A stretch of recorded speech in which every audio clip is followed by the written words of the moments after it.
अस्सलामु अलैकुम व रहमतुल्लाहि व बरकातुह।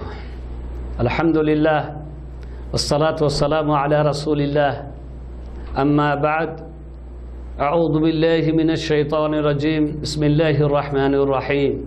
সুপ্রিয় দর্শক, আমরা একটি নতুন বিষয় নিয়ে আপনাদের সামনে উপস্থিত হয়েছি।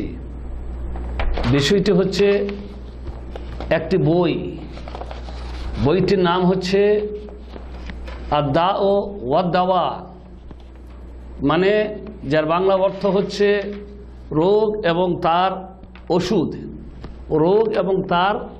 ওষুধ। এই বইটির লেখক ইমাম ইবনুল কাইয়িম আল জাওজিয়া রাহমাহুল্লাহ। একটি প্রশ্নের উত্তরে তিনি এই বইটি লিখেছেন।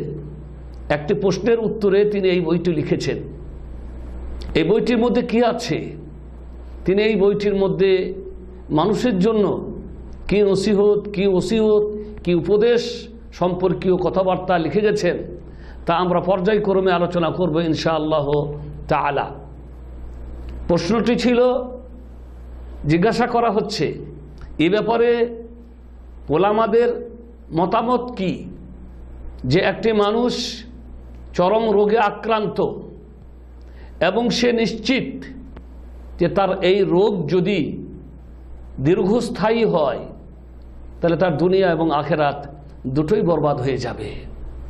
যদি এই রোগ দীর্ঘস্থায়ী হয় তাহলে তার দুনিয়া এবং আখেরাত দুটোই বরবাদ হয়ে যাবে। রোগ দীর্ঘস্থায়ী হলে দুনিয়া ও আখেরাত কী করে বরবাদ হয়? দেখেন, আপনারা সবাই দেখে হবেন, জেনে হবেন যে অনেক মানুষ যখন রোগে আক্রান্ত হয় আর রোগে যখন চরম কষ্ট হয় তখন বিরক্তি বোধ করে, এবং এই বিরক্তি বোধ করার কারণে এমন কথাবার্তা বলে ফেলে আল্লাহ রাব্বুল আলামিনের ব্যাপারে, আল্লাহর শানে, যে তখন সে কুফরি পর্যন্ত পৌঁছে যায়। কিংবা এই রোগে আক্রান্ত হয়ে সে ধৈর্য ধরে না, সহ্য করে না, বরং অধৈর্য হয়ে আত্মহত্যা করে ফেলে। এই বিভিন্ন কারণ হয়। তাই বলা হচ্ছে এই রোগ যদি দীর্ঘস্থায়ী হয় তাহলে তার দুনিয়া এবং আখেরাত দুটোই বরবাদ হয়ে যাবে। এ ব্যাপারে এবং এ কথাও বলা হচ্ছে যে সে এই রোগকে দূর করার, এই রোগ থেকে মুক্তি লাভ করার বিভিন্ন চেষ্টা করেছে, কিন্তু যত চেষ্টা করেছে ততই তার রোগ বৃদ্ধি হয়েছে, রোগ কমেনি। প্রত্যেকটি রাস্তা সে অবলম্বন করেছে, কিন্তু কোনো রাস্তা অবলম্বন করে তার কোনো লাভ হয়নি, বরং তার রোগ আরও বেড়েছে। তাই ইমামের কাছে ফতোয়া চাই বা জানতে চাই যে এই ব্যাপারে কিছু বলুন, কিভাবে আমি এই রোগ থেকে মুক্ত হতে পারি। আল্লাহ তার প্রতি রহম করুন যে ব্যক্তি কোনো অসুস্থ ব্যক্তির সাহায্য করে। আল্লাহু ফি আউনিল আবদি মা কানাল আবদু ফি আউনি আখি। আল্লাহ তাআলা বান্দার সাহায্যে থাকেন যখন বান্দা তার কোনো মুসলিম ভাইয়ের সাহায্যে থাকে। প্রশ্ন শেষ হয়ে গেল। এবারে ইমাম ইবনুল কাইয়িম রাহিমাহুল্লাহ এই প্রশ্নের উত্তর লিখতে গিয়ে বলছেন, আম্মা বাদ, শোনো, কথা হলো ফাকাদ সাবাতা ফি সাহিহিল বুখারী শরীফের একটি হাদিস বুখারী শরীফে সাব্যস্ত হয়েছে, মানে রোগের ওষুধ আছে, এই কথাগুলি তিনি এখন সাব্যস্ত করছেন। প্রত্যেকটা রোগীকে সম্বোধন করে তাদেরকে বোঝাতে চাইছেন যে এমন কোনো রোগ নাই যে রোগের ওষুধ নেই। তা তিনি প্রথমে বলছেন, বুখারী শরীফে সাব্যস্ত আবু হুরাইরা রাদিয়াল্লাহু তাআলা আনহু থেকে বর্ণিত, নবী করিম সাল্লাল্লাহু আলাইহি ওয়াসাল্লাম বলেছেন, লা মা আনজালাল্লাহু দাআন ইল্লা আনজালা মাহু দাওয়া। আল্লাহ তাআলা কোনো এমন রোগ অবতীর্ণ করেননি যে রোগের ওষুধ তিনি অবতীর্ণ করেননি। মানে যত রোগ আল্লাহ অবতীর্ণ করেছেন প্রত্যেক রোগের তিনি ওষুধও অবতীর্ণ করেছেন। প্রত্যেক রোগের সাথে এমন ওষুধ তিনি অবতীর্ণ করেছেন যে ওষুধ ঠিক রোগের মাথায় পড়লে আরোগ্য লাভ করবে আল্লাহ রাব্বুল আলামিন চাইলেন। ওয়াফি সাহিহে মুসলিম, মুসলিম শরীফে জাবের বিন আব্দুল্লাহ রাদিয়াল্লাহু তাআলা আনহু থেকে একটি হাদিস বর্ণিত হয়েছে। রাসূলুল্লাহ সাল্লাল্লাহু আলাইহি ওয়াসাল্লাম বলেছেন, লিকুল্লি দাইন দাওয়া, প্রত্যেক রোগের ওষুধ আছে, প্রত্যেক রোগের ওষুধ আছে। ফাইদা আসাবা দাওয়াউ আদ-দাআ বারআ বিইذনিল্লাহ, যদি ঠিক রোগের মাথায় ওষুধ পড়ে তাহলে আল্লাহর অনুমতি ক্রমে ইনশাআল্লাহ তাআলা সে আরোগ্য লাভ করবে। দেখেন কথাটা, যদি রোগের মাথায় ওষুধ পড়ে তাহলে আল্লাহর অনুমতি ক্রমে সে আরোগ্য লাভ করবে। আমরা সবাই জানি যে অনেক সময় ডাক্তারদের ভুল চিকিৎসার কারণে রোগী মারা যাচ্ছে। তার মানে রোগের মাথায় ওষুধ পড়েনি, ওষুধ আছে, কিন্তু সেই ওষুধটা এখনো ডাক্তার ঠিক রোগের মাথায় ফেলতে পারেনি, ভুল চিকিৎসা হচ্ছে। আজকালকার ডাক্তাররা তো চিকিৎসা করছে এবং ওষুধের ব্যবসা করছে, সঠিক ওষুধ সম্পর্কে জানা সত্ত্বেও সেইটা না লিখে আর অন্যান্য অনেক ওষুধ লিখে দিচ্ছে, যার কারণে অনেক রোগ যখন ওষুধটা ব্যবহার করছে, রোগী যখন ওষুধটা ব্যবহার করছে তখন রোগ বাড়ছে, রোগ কমছে না, কারণ রোগের মাথায় ওষুধ পড়েনি। তো বলা হলো যে আল্লাহ রাসূল সাল্লাল্লাহু আলাইহি ওয়াসাল্লাম বললেন প্রত্যেক রোগের ওষুধ আছে। যদি রোগের মাথায় ওষুধ পড়ে তাহলে আল্লাহর অনুমতি ক্রমে ভালো হবে ইনশাআল্লাহ তাআলা। কারণ রোগের মাথায় ওষুধ পড়লেই ভালো হয়ে যাবে এটা কোনো জরুরি নয়। ওষুধের সাথে আল্লাহর অনুমতি থাকতে হবে, কারণ আল্লাহর অনুমতি ছাড়া কেউ আরোগ্য লাভ করতে পারে না। ওষুধ, চিকিৎসা এগুলি মাধ্যম, এই মাধ্যম গ্রহণ করা যদি বৈধ না হতো তাহলে হয়তো আমরা অসুস্থ হয়েও চিকিৎসা গ্রহণ করতাম না, আল্লাহর ওপরেই শুধু ভরসা করতাম। কিন্তু এই মাধ্যমগুলি আল্লাহ বানিয়েছেন ডাক্তারের কাছে যাওয়া, ওষুধ গ্রহণ করা, তাই আমরা ডাক্তারের কাছে যাই, ওষুধ গ্রহণ করি, কিন্তু সুস্থতা এবং আরোগ্য দান করেন কে? আল্লাহ রাব্বুল আলামিন। এটা আমাদের বিশ্বাস থাকতে হবে যে আল্লাহর অনুমতি ক্রমে কি হবে? ভালো হবে, যদি আল্লাহ চান। মুসনাদ আহমদে আরও একটি হাদিস বর্ণিত উসামা বিন শরীক রাদিয়াল্লাহু তাআলা আনহু থেকে। সেই হাদিসে কি বলা হয়েছে? রাসূল করিম সাল্লাল্লাহু আলাইহি ওয়াসাল্লাম বলেছেন, ইন্নাল্লাহা লাম ইয়ানজিল দাআন ইল্লা আনজালা লাহু শিফাআ। আল্লাহ রাব্বুল আলামিন যে রোগী অবতীর্ণ করেছেন, আল্লাহর পক্ষ থেকে যে রোগী এসেছে সেই রোগের আরোগ্য সাথে সাথে এসেছে, মানে সেই রোগের ওষুধও সাথে সাথে এসেছে, যে ওষুধের মাধ্যমে ওই রোগ সারবে বা রোগী আরোগ্য লাভ করবে আল্লাহর অনুমতি ক্রমে। তবে আলেমাহু মান আলেমাহু ও জাহিলাহু মান জাহিলাহু, কিন্তু সেই রোগের সম্পর্কে, সেই ওষুধটা সম্পর্কে যার জানার সে জানবে, আর জানার নয় সে জানবে না। যার জানার সে জানবে, যার জানার নয় সে জানবে না। তাহলে পরিষ্কার একটি কথা এখানে স্পষ্ট হয় যে প্রত্যেক রোগের ওষুধ সম্পর্কে সব ডাক্তার জানতে পারে না, কেউ জানে আর কেউ জানে না।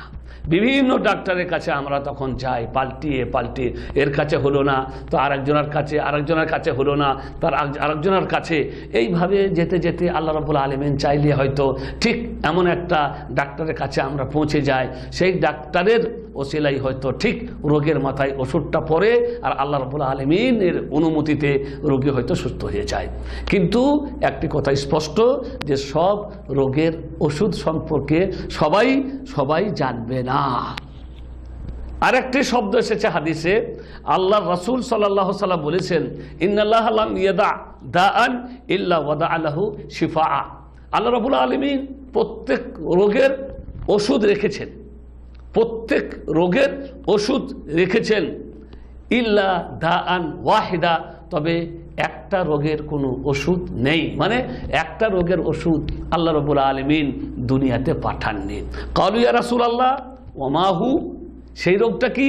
কালা আল হারাম, সেই রোগটি হচ্ছে বার্ধক্য, মানে মানুষ সব সময় জোয়ান থাকবে, সে বুড়ুবে না, এমন কোনো ওষুধ নেই যে ওই ওষুধটা সেবন করলে, ওষুধটা খেলে মানুষ আর বার্ধক্যে পৌঁছাবে না, এমন কোনো ওষুধ নেই। এমন কোনো ওষুধ নেই। প্রত্যেক রোগের ওষুধ আছে, কিন্তু আপনি সবসময় যুবক হয়ে থাকবেন, বার্ধক্যের ছাওয়া আপনাকে লাগবে না, বার্ধক্যে আপনি পৌঁছাবেন না, এমন কোনো ওষুধ নেই। মানে হচ্ছে মানুষ শিশু, শৈশব, যৌবন এই করতে করতে একদিন বার্ধক্যের চরম সীমায় পৌঁছে যাবে, আবার এই সময় তাকে একদিন মৃত্যুর কোলে ঢলে যেতে হবে। তো বার্ধক্যের ওষুধ নেই, মানে এমন নেই ওষুধ যে ওষুধ খেলে কেউ বুড়ো হবে না। আর ওষুধ প্রত্যেক রোগেরই ওষুধ আছে। মানে হচ্ছে আন্তরিক ব্যথা বা আন্তরিক যে সমস্যা তারও ওষুধ আছে, শারীরিক সমস্যা তারও ওষুধ আছে, মানসিক সমস্যা তারও ওষুধ আছে। আর একটা জিনিস যে রাসূল করিম সাল্লাল্লাহু আলাইহি সাল্লাম মূর্খতাকে একটা রোগ হিসাবে গণ্য করেছেন, আর এই রোগের ওষুধ হচ্ছে জিজ্ঞাসাবাদ। মূর্খতা একটি রোগ, আর এই রোগের ওষুধ হচ্ছে যা তুমি জানো না তা জিজ্ঞাসা করে নাও তাদেরকে যারা যারা জানে।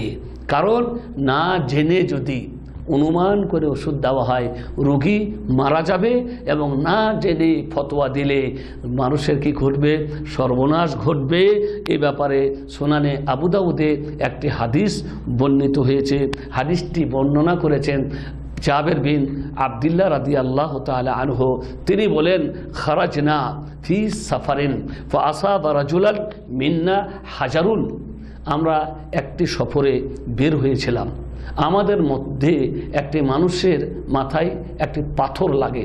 কোথায় থেকে এসে পাথরটা তার মাথায় লাগলো, ফাসাজ্জাহু ফি রাসিহি, তখন তার মাথাটি আহত হয়ে গেল, মানে মাথাটা থেকে রক্ত বেরিয়ে গেল। সুম্মা তালা, এখন মাথাটি আহত, আবার ওই রাতেই সে তার স্বপ্নদোষ হয়ে গেল। আর স্বপ্নদোষ হলে কি করতে হয়? স্বপ্নদোষ মানে বীর্যপাত ঘটা স্বপ্নে, আর এই বীর্যপাত ঘটলে গোসল ওয়াজিব বা ফরজ হয়। যেমন স্ত্রীর সাথে সহবাস করলে গোসল ওয়াজিব হয়, তেমনি স্বপ্নদোষ হলেও গোসল ওয়াজিব হয়। এখন এই লোকটির ওই রাতেই স্বপ্নদোষ হয়ে গেল, আর তার মাথা আহত। এখন মাথাতে পানি দিলে তার ক্ষতি হতে পারে, তাই সে তার সাথীদেরকে জিজ্ঞাসা করলো, হাল তাজিদুন আলী রুখসা ফি তায়াম্মুম, আমার কি অনুমতি আছে যে আমি গোসল করার পরিবর্তে তায়াম্মুম করব, কারণ আহত মাথা পানি লাগলে ক্ষতি হতে পারে। কালু মা নাজিদ লাগা রুখসা, তখন তারা বলল, না কোনো উপায় নেই, তোমাকে গোসল করতে হবে, পানি দিয়ে সারা শরীরটা মাথা সহ তোমাকে ভিজুতে হবে। তাদের ফতোয়ার ভিত্তিতে ফাক্তাসাল, লোকটি কি করলো? গোসল করলো। ফামাত, এই গোসল করার কারণে পানি তার এত ক্ষতি করলো যে লোকটি মারা গেল। বলছেন আব্দুল্লাহ বিন জাবির বিন আবদুল্লাহ রাদিয়াল্লাহু তাআলা আনহু, ফালাম্মা কাদিমনা ইলা রাসূলিল্লাহ সাল্লাল্লাহু আলাইহি সাল্লাম উখবিরা বিযালিক, রাসূল করিম সাল্লাল্লাহু আলাইহি সাল্লামের কাছে আমরা ফিরে এসে এই ব্যাপারটি সম্পর্কে তাকে আমরা জানালাম যে একটি মানুষ আহত হয়েছিল, তার মাথায় ঘা ছিল, এবং তার সেই রাতে স্বপ্নদোষ হয়ে গেলে আমাদেরকে জিজ্ঞাসা করেছিল যে তায়াম্মুম করা যাবে কি না। তা আমরা বলেছিলাম যে না, তায়াম্মুম করা যাবে না, তাকে গোসল করতে হবে পানি দিয়ে। সে পানি দিয়ে গোসল করার কারণে মৃত্যুবরণ করলো। রাসূল করিম সাল্লাল্লাহু আলাইহি সাল্লাম তখন বললেন, কাতালাহুমুল্লাহ, কাতালাহুমুল্লাহ, তাকে তারা মেরে ফেলেছে, আল্লাহ তাদের সর্বনাশ করুক। মানে এই একটি ফতোয়া, না জেনে ফতোয়া দিয়ে তাকে কি করে ফেলেছে? মেরে ফেলেছে। ইন্নামা শিফাউল আইয়ে আস-সুআল, যে জানে না সেই রোগের ওষুধ হচ্ছে জেনে নেওয়া। তারা জানতো না, তারা না জেনে ফতোয়া কেন দিল? তাদের উচিত ছিল জেনে নেওয়া। ইন্নামা কানা ইয়াকফি আত-তায়াম্মুম ওয়া ইয়াসিরা আলা জুরহিহি খিরকা, তার জন্য যথেষ্ট ছিল যে সে তায়াম্মুম করবে তার আহত স্থানে একটি ছেঁড়া কাপড় বেঁধে নিয়ে, মানে আহত স্থানে একটি ছেঁড়া কাপড় বেঁধে নিবে, তারপরে সে কি করবে? ওযু করবে। মানে হচ্ছে গোসলের নিয়ম যেটা বড় গোসল, মানে সহবাস করার পরে গোসল, কিংবা আপনার স্বপ্নদোষ হয়ে গেলে তারপরে যে গোসলটা করতে হয় তার নিয়ম হচ্ছে প্রথমে উযু করতে হয়। তা আল্লাহ রাসূল সাল্লাল্লাহু আলাইহি সাল্লাম বলছেন যে উযু করবে, উযু করার পরে তার ওই আহত স্থানে কাপড় বাঁধা থাকবে। এবং সেইটার ওপরে সে মাসাহ করে নেবে, এবং তারপরে যে গোসলটা করবে সেই গোসলের জন্য যেহেতু সে ওই জায়গাটা ভিজাতে পারবে না, তাই ওই জায়গাটার জন্য সে তায়াম্মুম করে নেবে।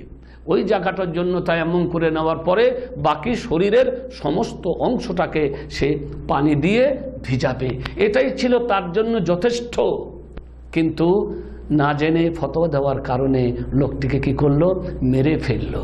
তো মোট কথা হচ্ছে যে না জেনে জিজ্ঞাসা করার কারণে যেমন মানুষকে মৃত্যুবরণ করতে হয়, অনুরূপভাবে না জেনে ফতোয়া দিলেও মানুষের সর্বনাশ ঘটে, দুনিয়া এবং আখিরাত দুটোই বরবাদ হয়ে যায়। ওয়া সাল্লাল্লাহু আলা নবিয়িনা মুহাম্মদ ওয়া আলা আলিহি ওয়া সাহবিহি আজমাইন।